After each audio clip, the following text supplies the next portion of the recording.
Well, good evening and welcome to the Paul Report. I am your host, Paul Kravitz. My lighting is a little off today. I've been working on this show diligently, doing a lot of stuff for it. And lo and behold, some things get in and some things fall out. So my lighting is a little off tonight, but I don't think I look horrible. I have a little shading thing going over here. My hair looks a little fuzzy, but that's all good. It's going to be a great show. You're going to have a great life. It's a great show. So I was off last week, and honestly, I don't remember why. There was a reason, I'm sure, but I don't remember what it was. I think I had stuff to do. I had stuff going on, and the show just wasn't high enough to beat out the things that I had to do. So I do apologize. But I want to thank you for coming back tonight. Let me pull up the big board. Folks, I do apologize. I was flipping around the board trying to see how many people were on, and I hit the end broadcast button, which doesn't give me a warning, just completely, utterly destroys the show and gets rid of everybody and shuts everything down. But we do have a great show tonight. I am thrilled about tonight. Later on, we're going to have a college planning strategist. His name is Jack Wang, and we're going to talk about how to plan for college expenses, if there is such a thing as not being fully prepared for college. I don't know anybody who has kids who's not prepared for college. Anyway, I'm not. That's why I asked Jack to be here tonight. Jack is part of the Educate Me series on the Paul Report. All right. So what do we have before we get into the main program? Because I did have a health event this week, I think it's only fair that we go into the health update.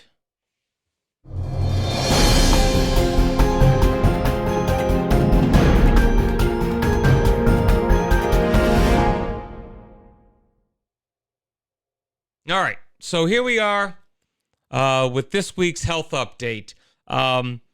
Another 6 weeks have passed since my last. No, if anyone doesn't know, this is the universal symbol for getting a needle in your eye. So it was 6 weeks. I went back for my next appointment, which was yesterday, and they did all the scans of my eyes, and they said that everything is looking great. No pun intended. They said that the swelling is down. There's no more bleeding, although there is still blood in there. The bleeding has appeared to have stopped.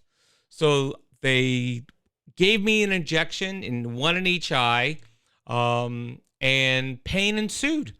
And it wasn't until probably like 4 or 5 o'clock this afternoon, I woke up from a nap and my eyes felt like they weren't stinging anymore. They weren't light susceptible anymore. And I can look at a computer screen now for more than a couple minutes. So for those of you who are keeping track at home, I will be going to work tomorrow. Okay. So I'm optimistic that the doctor who is the head of retinology, study of the retina. She's the head of it up at Mass Gen. She tells me that things are looking good, and now we can stretch out the time between visits to 8 weeks. Hopefully within the next 8 weeks, I'll have a vast improvement of the spots in my eyes, the pain. So hopefully that'll be good, and it'll all be done we'll say by the end of the year. I'm going to go by the end of the year. I'm not going to short sell. I'm not going to, float butterflies out my ass or whatever. But I'm going to say that hopefully by the end of this year, my issue with my eyes will be over. So that way I can start 2023 with a relatively clean slate. Now, I should learn that I shouldn't say these things, because if I say them loud enough, whatever's upstairs is going to hear me, and it's going to give me something new to play with. So we'll we'll just take it easy and just don't say anything. All right. And that's all I got for the health update. So maybe in a month we'll have a new, we'll have something to share. Maybe not. Hopefully not. I'm hoping I have nothing to share. Anyway, it's been the Paul Report Health Update.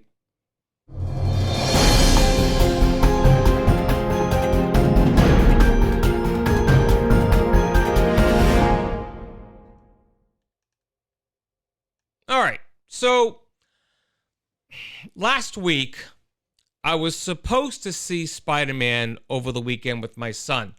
But I ended up not feeling well, so we didn't go. And I was bummed out because, I was really looking forward to seeing it. I told my son about it that we go see it, and I was just really bummed out. But hopefully it'll be out on digital sometime soon. Hopefully. So I have exciting news that I have a new segment. And it really wasn't planned, but let me explain. No, there was too much. Let me sum up. I was playing around with my Atari 2600. My sister had sent me the Atari 2600 that we had as kids, and she somehow got her hands on it and got it working again. So she sent everything to me, and I was playing around with it, and a beam of something came out, and I felt very strange that it kind of like scanned me or something, and I saw me sort of next to me, and then I disappeared, but I was still here, but the duplicate of me that was sitting next to me disappeared. So I did some research, and it's a little known fact that the Atari 2600, there was several models that were a run of it that was made, that several of these individual items were actually Atari 2600s or time machines disguised as 2600s. Now, time travel has always been theoretical, and the basis of time travel comes down to the tachyon. Now, the tachyon particle is still a hypothetical particle that always travels faster than light. Physicists believe that faster than light particles cannot exist because they're not consistent with the known laws of physics. And we all know what Scotty says, you can't change the laws of physics. And if such particles did exist, they could be used to send signals faster than light. And according to the theory of relativity, this would violate causality, leading to logical paradoxes such as the grandfather paradox. And if you don't know what the grandfather paradox is, it is a paradox of time travel which inconsistencies will emerge through changing the past. The name comes from the paradox's description, which is a person travels to the past and kills their own grandfather before the conception of their father or mother, which prevents the time traveler's existence. Despite the title, the grandfather paradox does not exclusively regard the contradiction of killing one's own grandfather to prevent one's own birth. Rather, the paradox regards any action that alters the past, since there is a contradiction wherever the past becomes different from the way it was. Anyway, fast forward, got the Atari 2600. I played around with it. I zigged when I should have zagged. A beam hit me. Now it seems I'm able to communicate with myself in the past. It's odd, but something the past me knows that until I speak to them, I won't know it myself. So what I'm going to do is I'm just kind of get this whole ball rolling, because it's sort of a process I have to go through to get them on the line. And so let me do this, and we'll get me on the line to tell me something. All right, so here we go. The tachyon particle. It is theorized to make time travel possible. After tinkering with an old Atari 2600 console, Paul disappeared into the past. This past Paul is now known as the Tachyon Reporter. All right. Let's see. Thanks, Hey, Paul. Paul. Hey. Well, here I am with my son Joel. We just went to go see Spider-Man No What? Way Home. I know we're a little late to the party, but we came up to beautiful Nashua, New Hampshire to see it at a Chunky's Theater. Very comfortable, very limited people there, but nonetheless, But I was sick. we saw the movie, and I thought it was pretty good. What'd you think, Joel? It was interesting. It was interesting. I believe I agree with my young squire here that it was a very interesting movie, very entertaining. Kind of pulled at the heartstrings a little bit. I promised myself I wouldn't cry.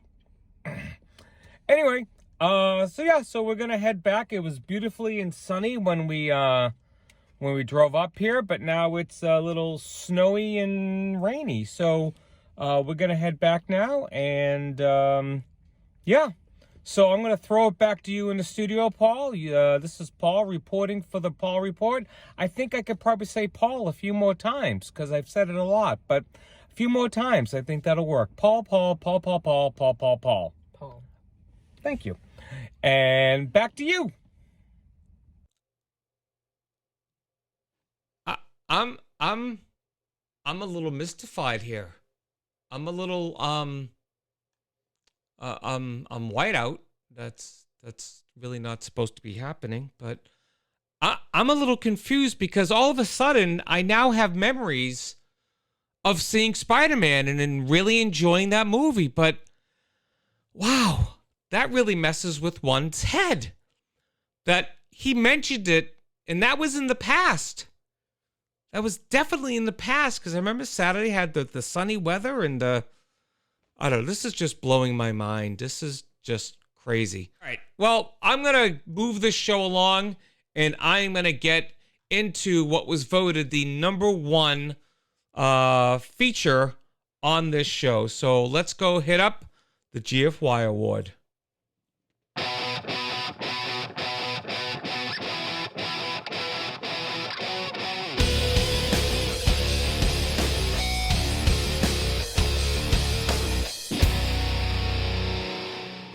Alrighty, we are here for the GFY Award. Do you know what GFY stands for? It stands for Go F Yourself.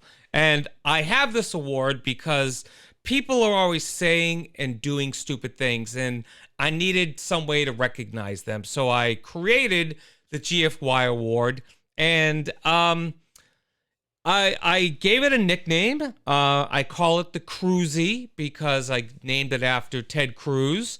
But it may become the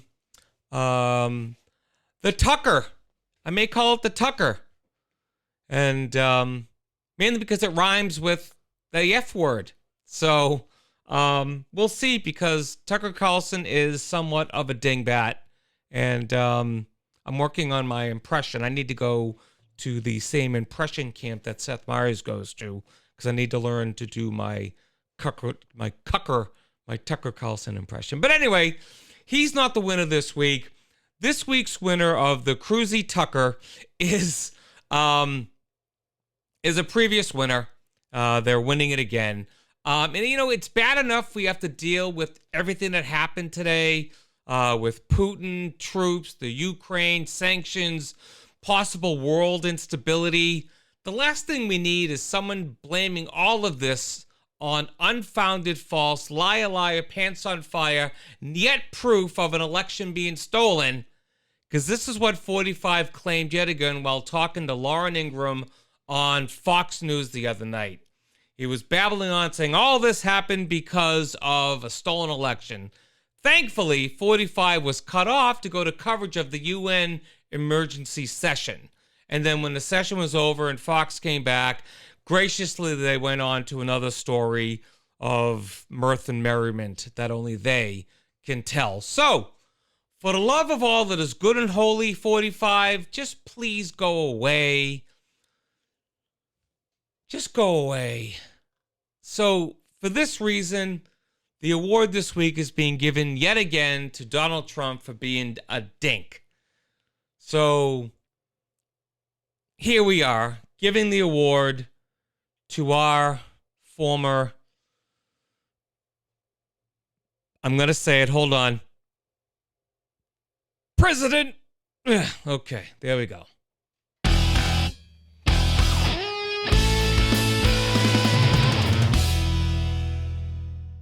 All right.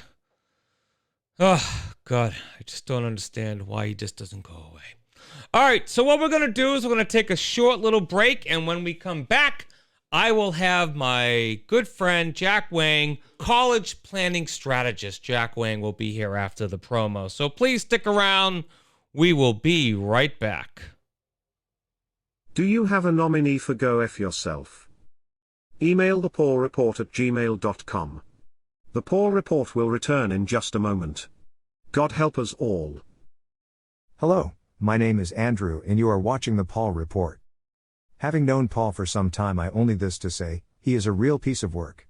See, I am a computer-generated AI, so I have to say anything he types in. Darmok and Jalad. At Tanagra. Darmok and Jalad on the ocean. With his arms wide open. Paul, you are such an asshole. The Paul Report will return in just a moment.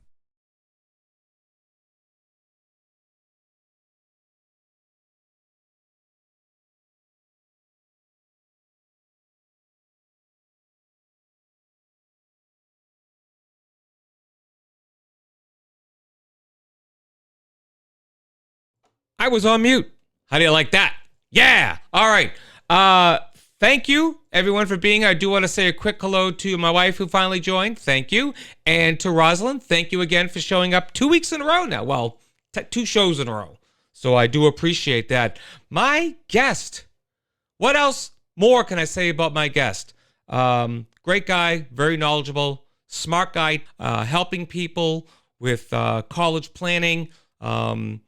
I don't know if I mentioned this. I think I mentioned this on my advertisement for the show, but he's been quoted in Forbes. He's also been quoted on Yahoo Finance. This is a guy who you want to listen to. So without any further ado, here he is, Jack Wang. How are you, sir? Welcome to the show. Hey, Paul. Thanks for having me on. I really appreciate it. It's great to see you. It's great to be on the show. And I didn't realize that that tachyon particles were such a big part of the show. And I was not expecting the reference to Atari 2600. So hey, it's all good.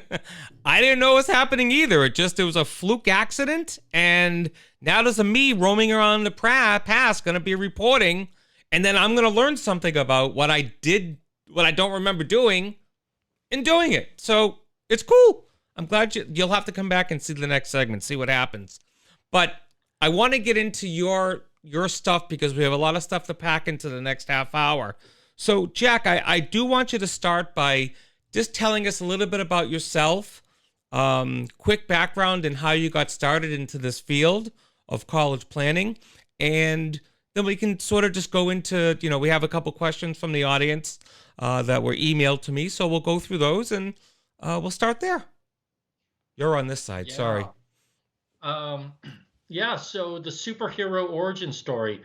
So really, how I got started, I was working for the same company as you, I think some of your viewers know.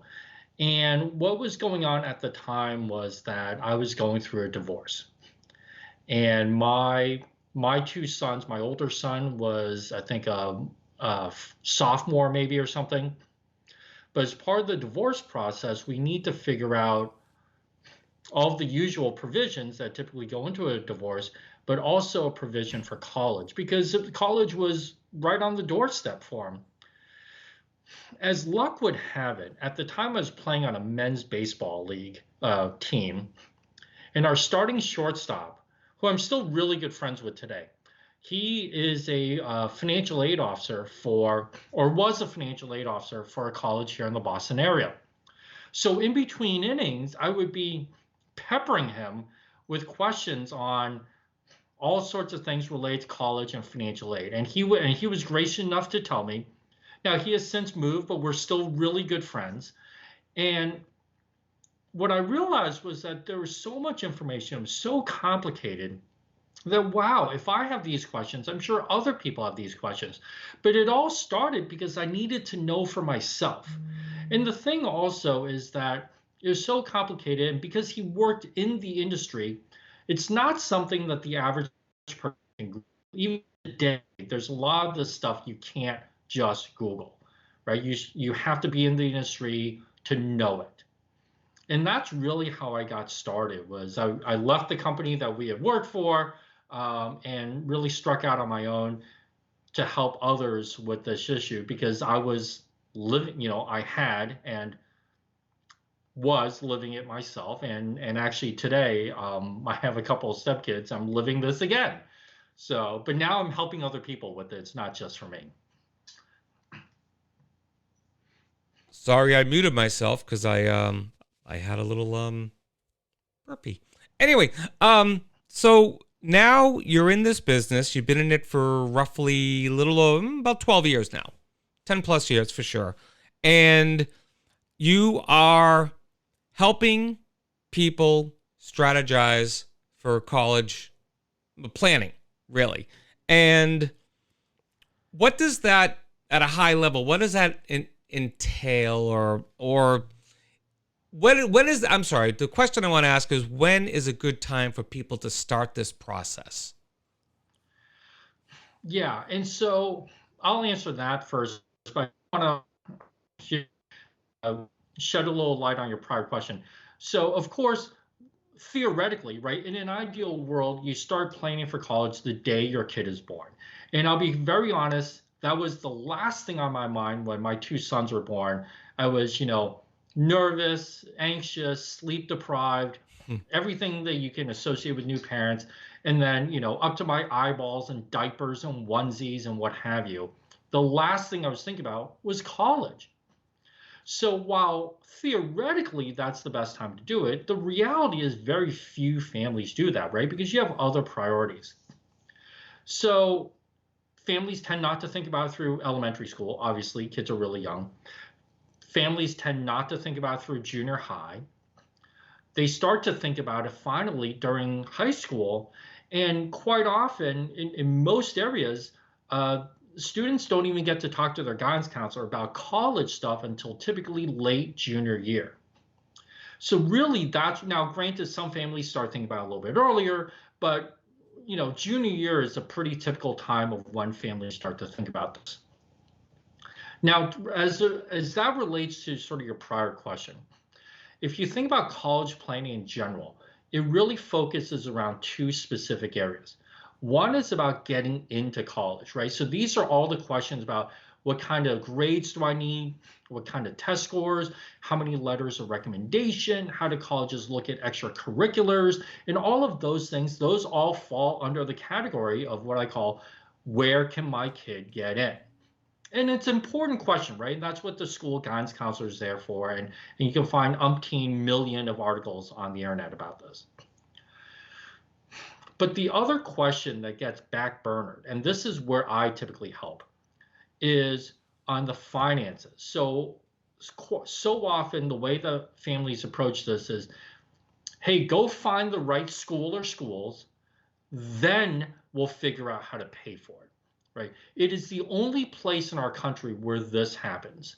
Because if you think about it, if you go house hunting, you generally have an idea of how much you can afford before you look, right? So generally, are you shopping in the $1 million neighborhood or the $100,000 neighborhood, right? Same thing with cars. Are you buying the Ferrari or are you buying a used Chevy? But colleges really operate kind of the opposite, in that families are kind of send their kids out into the countryside, find the right college, then we'll figure out the way to pay for it. So what I end up doing is really focusing on that financial side by answering the question of, where can your kid get the most aid? Which is a completely different question than where can your kid get in? And so really, when I work with families across the US, I tell families that they should start as early as 8th grade.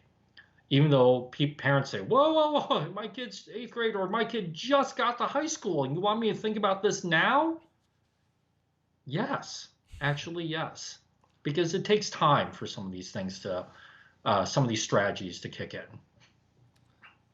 And another question that I had was, you know, what's the most important thing for families to look out for? I think, Like, you know, for you instance, talk if about, I can, I'll give you a little lead in. yep. Like, when people my age or our age went to college 30 years ago, you can't employ the same tactics now, can you? No, so so I'm kind of glad you brought up the Atari 2600 time machine thing, because because there are parents today who are just, I have no idea how this works. Can you just help my kid? Because we're so lost. But there are many parents who think, you know what? I did X, Y, and Z when I went to college 30 years ago. I'm just going to have my kid do that. Piece of cake. And that is just not remotely true. The landscape has changed significantly. And so the one thing that I'll share, whether it's on the financial side or on the admission side, this is probably the biggest misconception of all. And as parents, we like to talk about our kids like, oh, my kid did really well, does really well in school and has great grades, has great test scores, what have you. And that is important. But at the end of the day, it is all about how your kid and your family compares to all of the other kids who apply at that same college. Keep in mind that there's over 30,000 high schools in the United States, which means every year there's over 30,000 valedictorians, right? The kids who graduate number one. So even if your son or daughter is valedictorian, which it's a great feat, right? I'm not trying to minimize that at all. But if they apply to a college where every other valedictorian also applied, then your valedictorian is average. And I hate to say it that way, but it's true. So it is not, everybody's so focused, well, my kid does this, and my kid does that, and my kid achieved this other thing. That's great. I'm not trying to take away any of that. But it's not in of themselves. It is how they compare to everybody else who applies. So that is probably the biggest misconception out there, and one of the major changes of what it used to be 30 years ago. Wow, that is, and it's pretty weird. Not weird, but it's something to think about, because you try to do anything from 30 years ago, and you're out of luck really from a lot of things. So another question I have is, and this is something that I'm really interested in because my daughter is now a sophomore. And these are things that, my history with, life and everything has been kind of crazy. So college hasn't been high on the thought list. But what does college actually cost? And on top of that, what is the impact of the pandemic on colleges? Yeah, so those are great questions. And so as a broad range, because everybody talks about how expensive college it is today, right? Especially when people are talking about the $1 trillion+ of student debt out there, right? That's big in the news, and loan forgiveness with the current administration, things like that. So I can tell you that the most expensive colleges in the country right now, sticker price, right? Tuition, room, board, fees, books, things like that, is around $81,000 a year. Okay, I mean, that's a lot of money, right? On the low end, yeah, on the low end, there are colleges that are actually free. There are actually some schools in the South that are so-called like work colleges, where if you agree to work on the land that the college owns or some other job, the tuition actually at some of these colleges is actually free. So families can expect to pay anywhere between $0 and like $81,000, right? But here's the thing. Colleges, it is a game, right? Because students are sort of selling themselves to the college. Oh, I hope that I'm good enough to get into XYZ college. Meanwhile, colleges are selling themselves to the student. And so here's what happens, and the pandemic has just exacerbated this, is there's sort of this 80-20 dynamic, right? The top 20% of colleges in the United States, so these would be your Ivy Leagues and the names that everyone knows, right? Boston University, Northeastern, Stanford, Holy Cross, Northwestern, Duke, Villanova, Vanderbilt, things like that. The top 20% of colleges in the United States get 80% of all high school applications, right? Because those are the names that everybody knows. And of course, the legacy issues, we associate the names with quality education, right? So my kid must go to Harvard to get a quality education, that kind of mentality. So for those schools, it comes down to basic supply and demand. So if you have 80% of the population trying to get into 20% of the schools, those schools can basically charge whatever they want, right? And there's a line out the door, down the street, around the block of kids waiting to get in and willing to pay. But that leaves the other 80% of schools that gets only about 20% of college applications. They're basically fighting for scraps, and they're still good schools. They're good schools in their own right. But there, you're going to pay a lot less because of just the basic supply and demand dynamics, right? There's fewer kids lining up for those schools to get in. So your pricing at these other 80% can be far lower than you were at the top 20%. And what's happened is with the pandemic, where everything went test optional, and my cat's on my lap here, you can see the tail, it exacerbated that trend. So like Harvard saw they doubled the number of applications they took. MIT was over like 75,000 applications.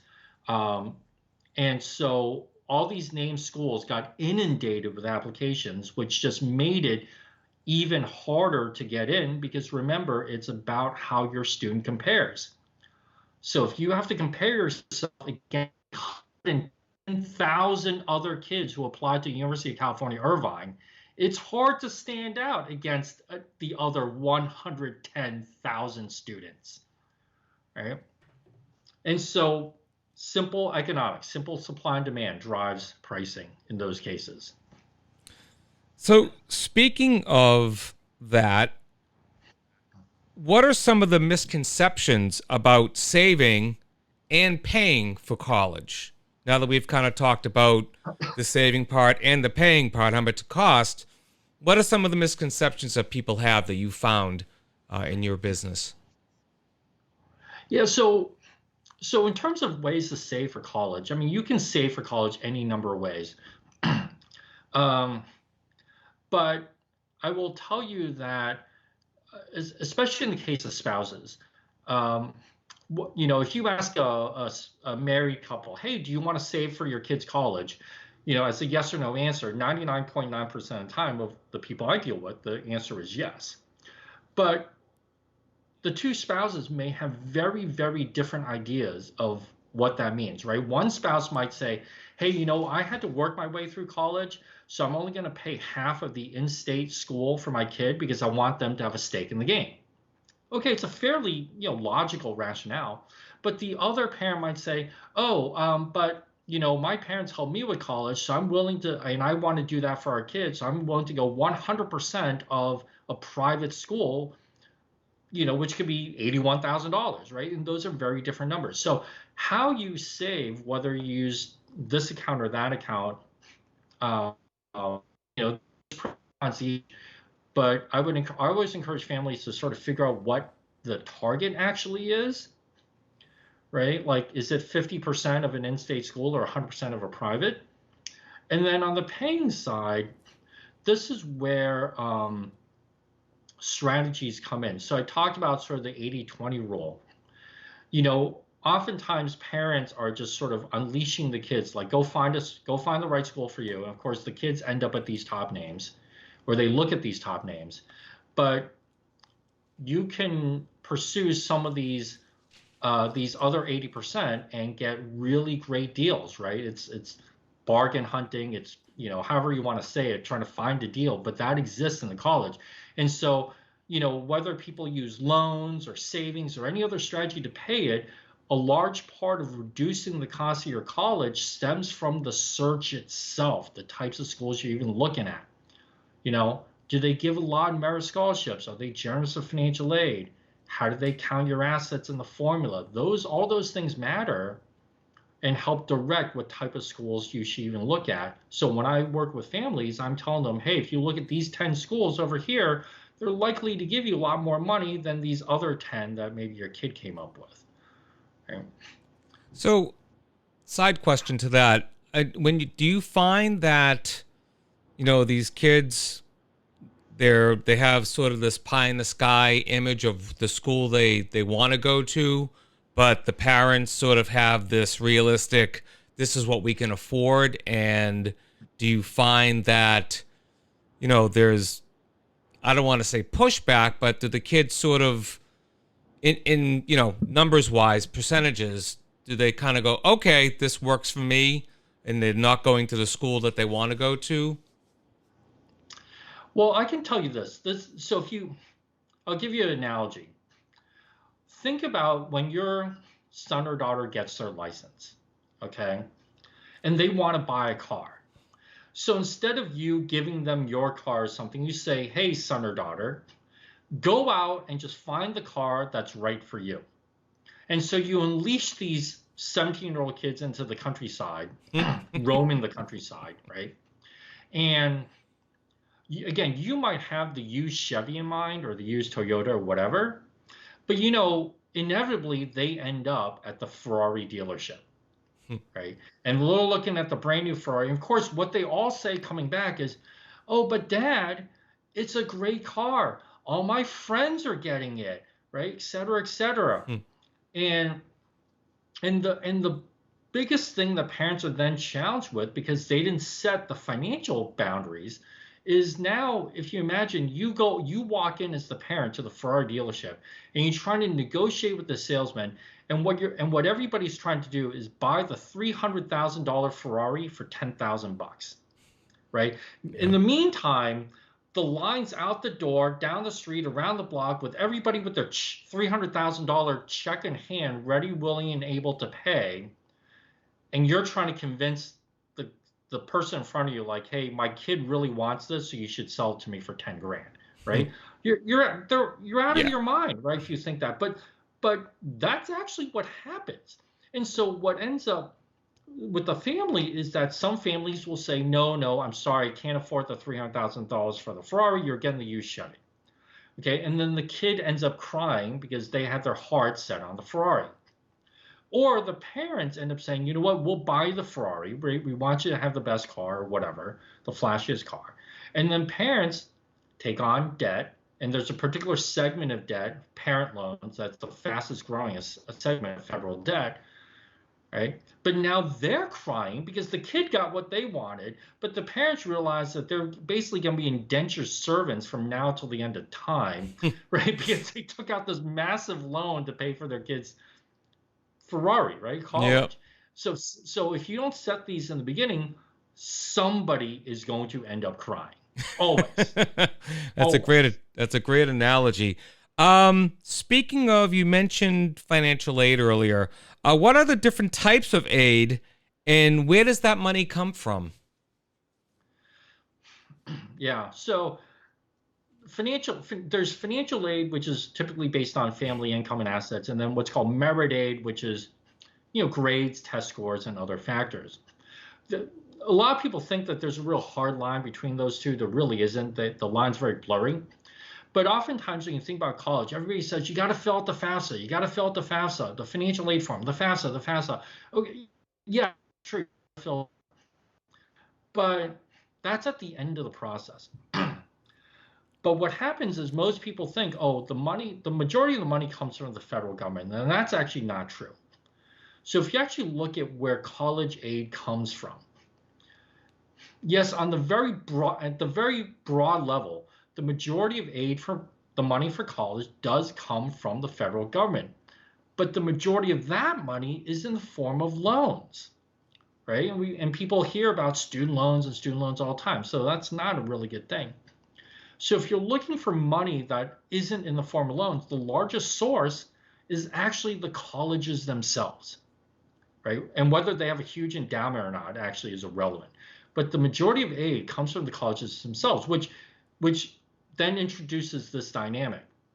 It's their money, their rules. So part of playing this game and getting the most money is understanding what each college's rules are and playing to the limit of those rules, right? And I'll give you a perfect example. In this day and age, there's almost 2,000 colleges that do not require test scores to get into college, right? So parents hear that, oh, my son or daughter does not need to take the SAT. Great, huge stress relief. Don't need to worry about it. One less thing off the to-do list. Great.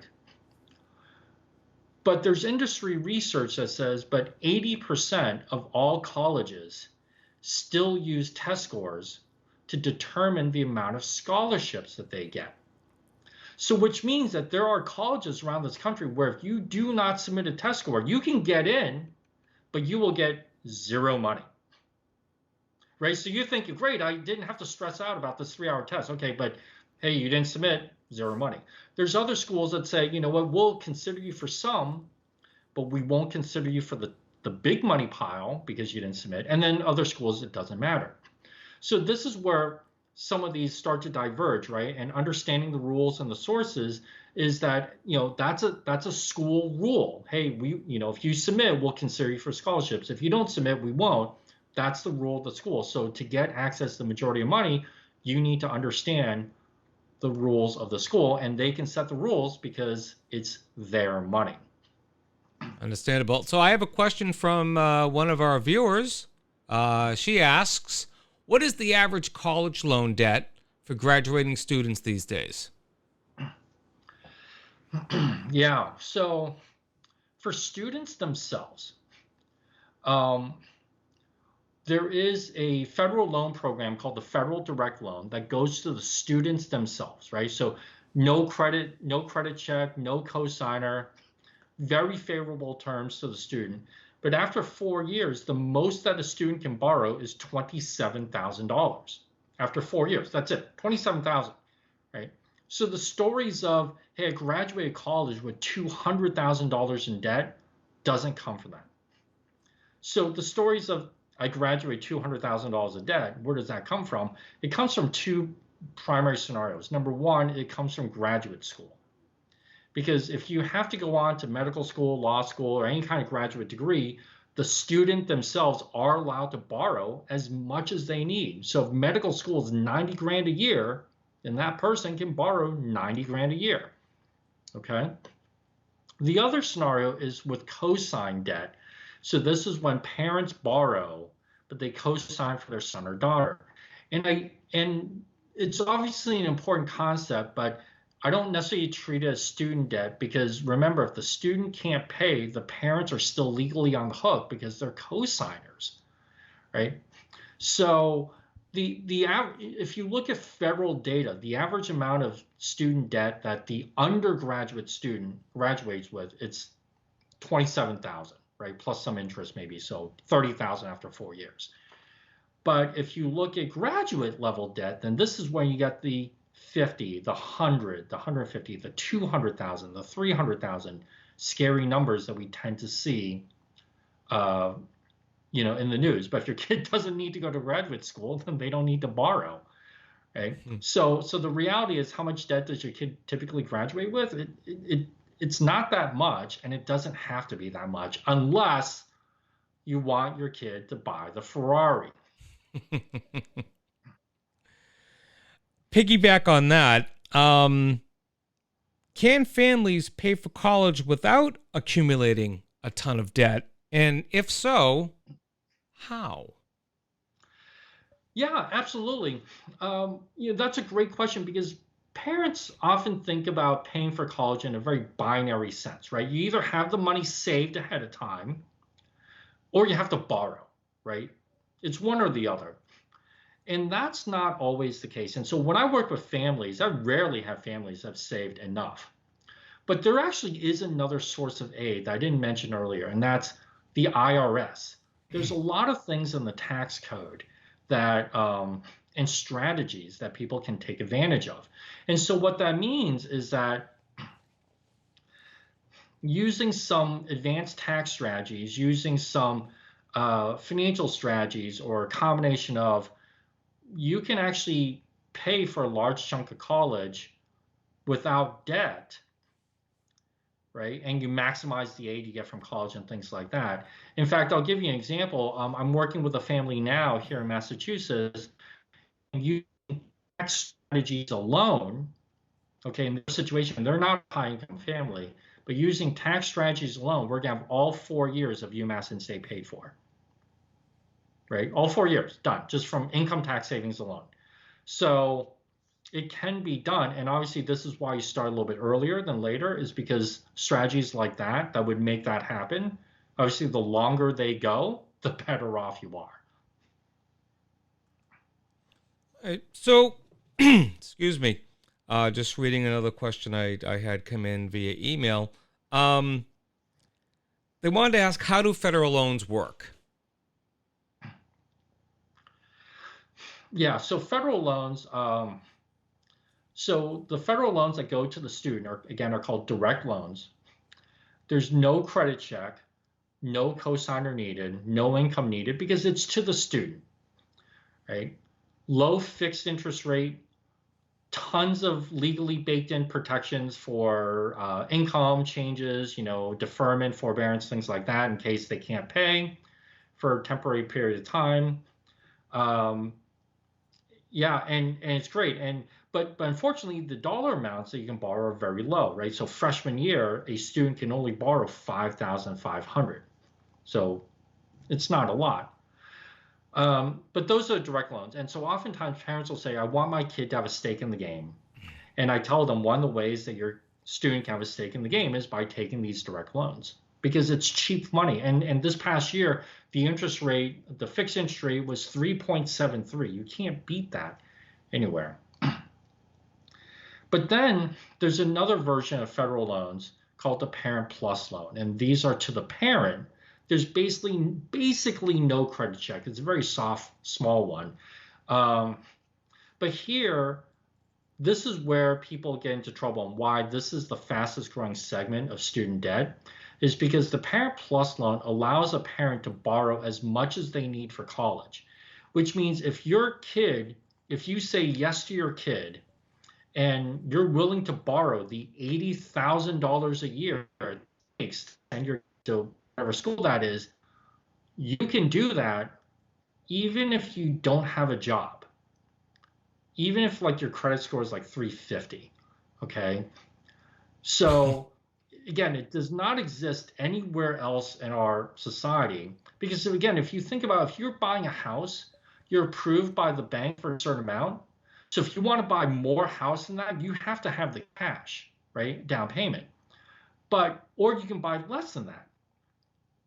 But with colleges, and why student debt's a problem, is because the federal government makes it very easy for students and families to buy more college than they can afford, right? That mechanism where the bank says, hey, we only approve you for X dollars, does not exist for federal loans.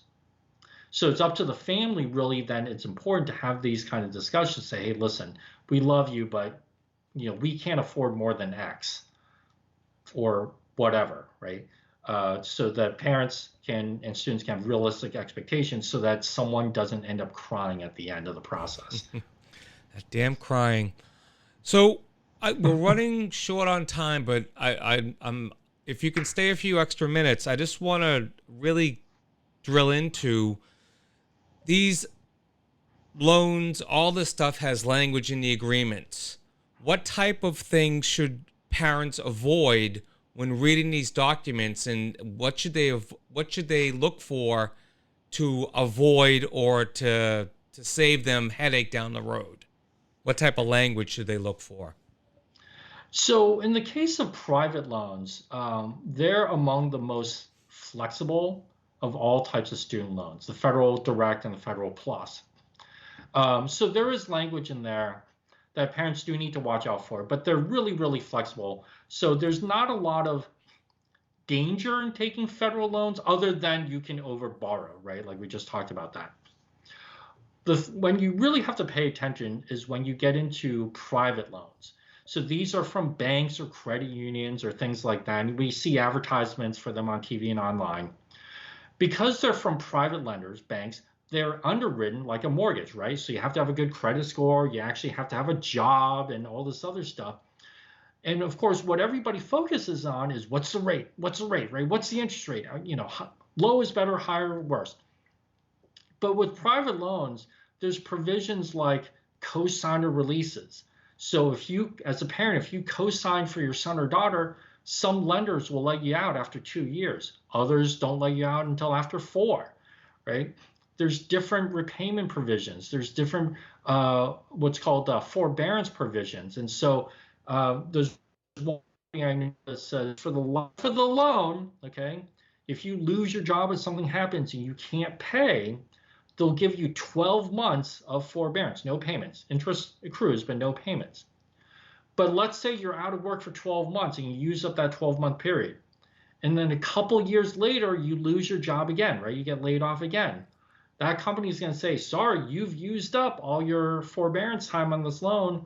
We want our money. And so that term, right, it varies by lender as well. So I've seen as short as 12 months and as long as several years. So the interest rate on private loans ends up being one of the least important factors in picking a loan. And a lot of these other things tend to actually be more important because, Paul, stuff happens. Yeah. Oh, I know. I was out of work for 3 years once before. So, that just happened in a blink of an eye. So I know anything can happen. Jack, is there anything else you want to throw in? Just any information just that we may not have touched upon that you feel is important for people to know at this level? And then we can give out some information if people want to contact you. Yeah, I think that, again, I think probably the most important thing is, I'll share 2 things if that's okay, Paul. Number one is you want to ask the right question. Again, so many families ask the question, where can my kid get in, right? It's all about fitting the kid to the school.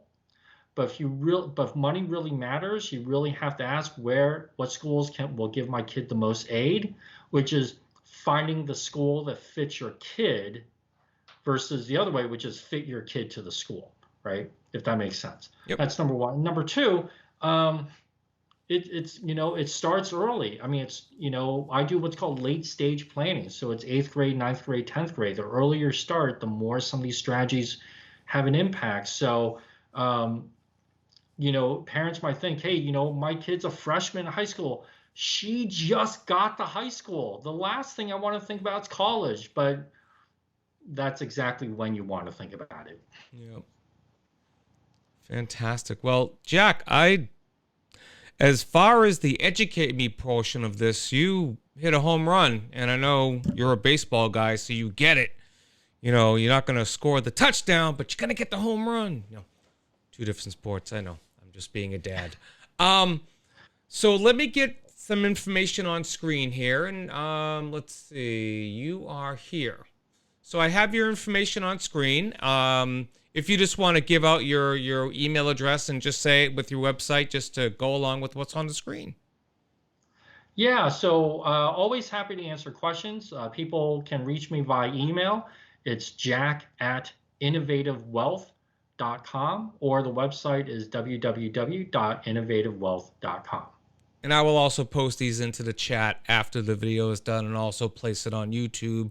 So if people want to get in touch with you, they can do so as well. Jack, thank you so much. This has been an education for sure, an eye-opener, and my daughter's going to definitely go to Bunker Hill for 4 years. No.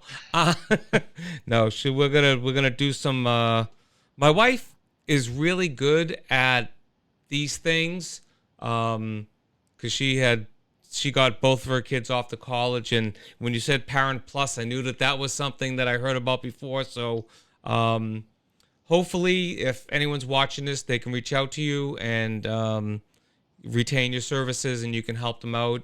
I know I'm probably going to be calling you and retaining your services. But thank you so much, Jack, for joining us here on the Paul Report. You're welcome here anytime. If anything new comes up, something that my people might need to know all the time. You want to talk about anything else, too? I mean, we can always talk about movies. Or tachyon particles. Or, yes, Godzilla. I have to qualify that because people got to think I'm crazy. When Jack and I were talking about, we were getting the technology squared away, there was a lag between what I was seeing and what he was saying. And he says, oh, we could just make this like a Godzilla movie. I'm like, Jack, no, I can't do that. But then I showed him my little Godzilla, and he's like, oh, yeah, you're definitely going to bring that on. So I'm like, yay! So, Jack, again, thank you so much. My best to your family for letting me steal you away for an hour. And I hope that everything goes well for you and everyone stays healthy in this hopefully end days of the pandemic, hopefully the end months of the pandemic, and hopefully you can get back outside and enjoy life again. So thank you, Jack. I appreciate it, and you take care. Awesome. Thank you, Paul. Thanks for having me on. You're very welcome. All right. Nope, that's Jack. This is me. All right, folks. Thank you again to Jack. Thank you to you for showing up and listening. Jack's a very knowledgeable guy.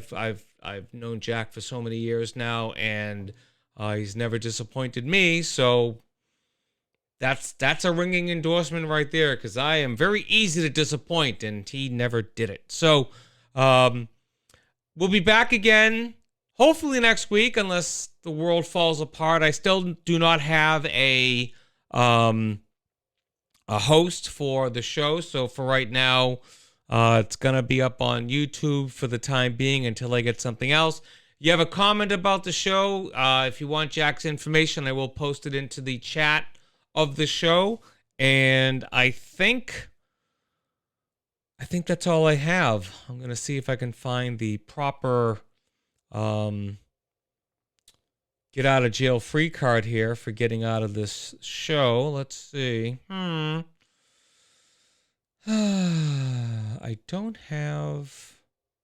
No, I don't. I don't. Oh, well.